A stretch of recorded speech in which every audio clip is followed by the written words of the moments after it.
ជំរាបសួរអ្នកគ្រូខ្ញុំអាចឈ្មោះលេងមេហានជាសមាជិកក្រុមទី5ថ្ងៃនេះខ្ញុំនឹងមកធ្វើបទបង្ហាញអំពីអាជីវកម្មរបស់ពួកយើងបញ្ហាគឺនៅតែជាបញ្ហាដដែលបងលុយបន្ទប់យើងមធ្យមទេថែមទាំងបងលុយទឹកលុយភ្លើងបន្លំទៀតពេលតាមតទៅច្រឡំថាតើចាស់ផ្ទះជួលគាត់ជួបនឹងបញ្ហាអ្វីខ្លះដល់ពីពួកយើងបានចុះទៅសម្ភាសចាស់ផ្ទះជួលចំនួន3រូបរួចមកគឺពួកគាត់ជួបបញ្ហាធំចំនួន4ទី1គឺអ្នកជួលផ្ទះហ្នឹងបងលុយយឺតមានចំនួន23%ការកត់ត្រាហើយនឹងការគន់គូថ្លៃចំណាយហ្នឹងមានការខុសហ្នឹងចំនួន17.2%ហើយគាត់ចំណាយពេលក្នុងការគុណគូថ្លៃចំណាយអីហ្នឹងការកត់ត្រាអីហ្នឹងត្រូវការរយៈពេលយូរមានរហូតដល់27.6%ហើយចុងក្រោយនោះគឺគាត់ពិបាកក្នុងការគ្រប់គ្រងវិក័យប័ត្រទាំងខែចាស់ទាំងខែថ្មីហ្នឹងមានចំនួន32.2%ហើយបន្ទាប់ពីយើងយកបញ្ហាធំៗចំនួន4មួយហ្នឹងយកមក analyze មកគឺយើងរកឃើញថាទី1គឺពួកគាត់អត់មានប្រព័ន្ធសម្រាប់គ្រប់គ្រងវិក័យប័ត្រហ្នឹងបានត្រឹមត្រូវទេពីអញ្ចឹងគឺគាត់តែសេតែនៅលើกระดาษសភៅអីអញ្ចឹងចុះបើសិនជាបាត់ថាតើគាត់គឺមានតែត្រូវធ្វើវិក័យប័ត្រហ្នឹងអង្គុយសងអង្គុយគុណគូឡើងវិញហើយទី2នោះគឺគាត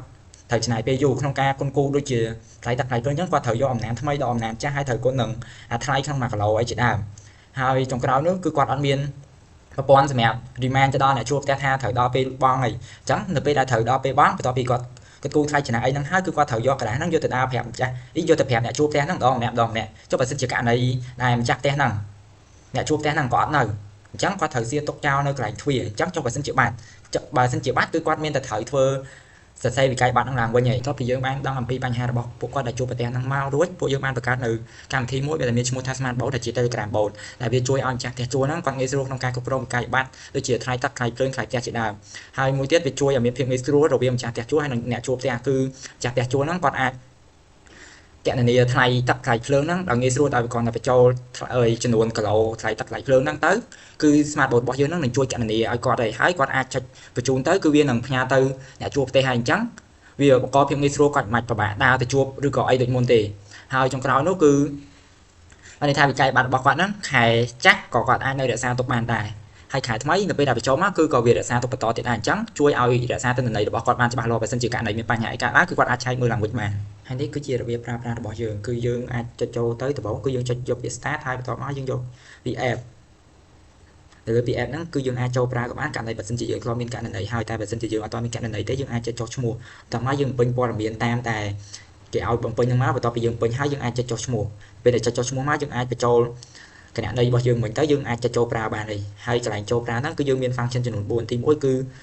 បង្កើតវិក័យប័ត្រថ្មីយើងអាចចុចលើហ្នឹងទៅយើងអាចបង្កើតវិក័យប័ត្រថ្មីដែលដាក់លេខបន្ទប់លេខទឹកថ្មីលេខភ្លើងថ្មីហើយបន្ទាប់មកយើងអាចចុចរក្សាទុកហើយចំពោះផ្ញើវិក័យប័ត្រវិញគឺយើងអាចជ្រើសរើសយកថាតើយើងផ្ញើវិក័យប័ត្រហ្នឹងទៅបន្ទប់មួយណាបន្ទាប់មកយើងចុចយកពាក្យផ្ញើហើយចំពោះបន្ទប់វិញយើងអាចឆែកមើលថាតើបន្ទប់ណាទំនេរឬក៏បន្ទប់ណាបានជួលហើយចំពោះបន្ទប់ទំនេរយើងអាចចុចបន្ថែមមកគឺយើងអាចដាក់ឈ្មោះអ្នកជួលថ្មីលេខទូរស័ព្ទលេខ Telegram អីចឹងជាដើមហើយយើងរក្សាទុកហើយយើងចុចរក្សាទុកមកទៀតហើយចំពោះ function ចុងក្រោយគឺបោះពុម្ពរបាយការណ៍នេះគឺយើងអាចផ្ញើជា PDF ហើយនឹងផ្ញើជារូបភាពដូចជាឧទាហរណ៍ខាងស្ដាំដៃនេះជាដើមចឹងបន្ទាប់ពីយើងបានដឹងពីរបៀបប្រើប្រាស់ Smart Boat របស់យើងហើយឥឡូវយើងកន្លែងមកមើលតកតងជាមួយនឹងអតិថិជនកូនដៃរបស់យើងវិញអតិថិជនកូនដៃរបស់យើងគឺមាន2គឺទី1គឺម្ចាស់ផ្ទះជួលដែលនៅរាជធានីភ្នំពេញហើយនឹងក្រុមហ៊ុនតកតងមួយអចលនៈទ្រព្យឬក៏ជាអ្នកដែលមានបន្ទប់ជួលអីជាដើម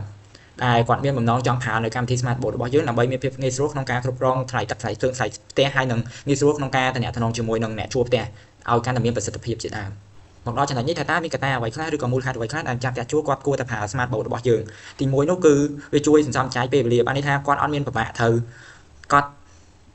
់វិក័យប័ត្រថ្លៃទឹកថ្លៃភ្លើងអីហ្នឹងហើយយកមកគិតគូរគណនាទៀតទេ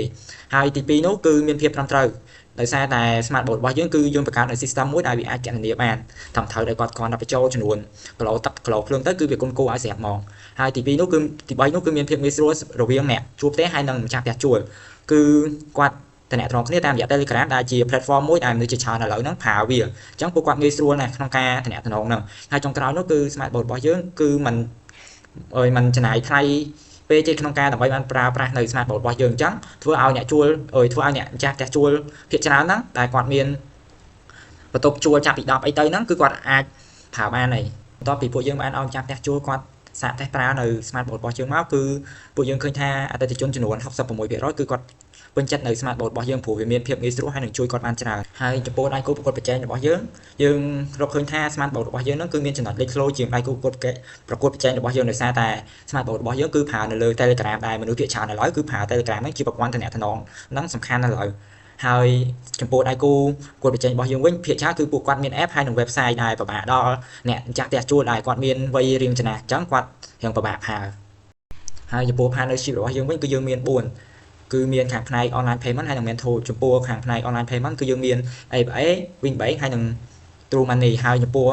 partnership ដែលសំខាន់ជាងគេនោះគឺ Telegram ដែលយើងសម្រាប់ទុកប្រើប្រាស់ដំណើរការ Smart Boat របស់យើងចំណែកឯការធ្វើទីផ្សាររបស់ពួកយើងវិញគឺ Smart Boat របស់យើងនឹងផ្សព្វផ្សាយតាមរយៈ online ហើយមួយទៀតគឺតាមរយៈ social media មានដូចជា Facebook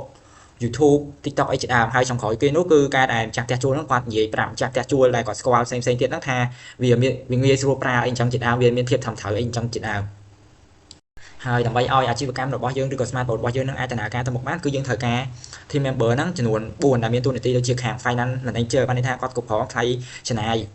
ថ្លៃចំណូលអីជាដើមហើយមួយទៀតនោះគឺខាងផ្នែក marketing មានន័យថាគាត់ជាអ្នកផ្សព្វផ្សាយឬក៏រកដៃគូអាជីវកម្មអីជាដើមហើយចុងក្រោយហើយមួយទៀតគឺ Telegram bot ជាអ្នក developer Smart Boat របស់យើងហ្នឹងហើយចុងក្រោយមួយទៀតគឺ customer support បានន័យថាគាត់ជាអ្នកដែលដោះស្រាយបញ្ហានៅពេលដែលអតិថិជនរបស់យើងជួបបញ្ហាឬក៏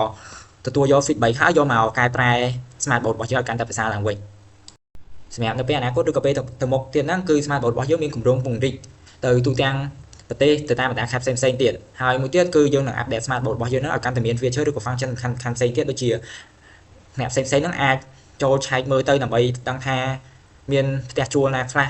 នៅម្ដុំណាខ្លះដែលគាត់ចង់ជួលអីចឹងហើយរីឯម្ចាស់ផ្ទះជួលវិញគាត់ក៏អាចផ្សព្វផ្សាយពីម្ចាស់ផ្ទះជួលគាត់ទៅដល់អ្នកផ្សេងៗទៀតដែរតាមរយៈ Smart Boat របស់យើងហ្នឹងហើយចុងក្រោយនោះគឺ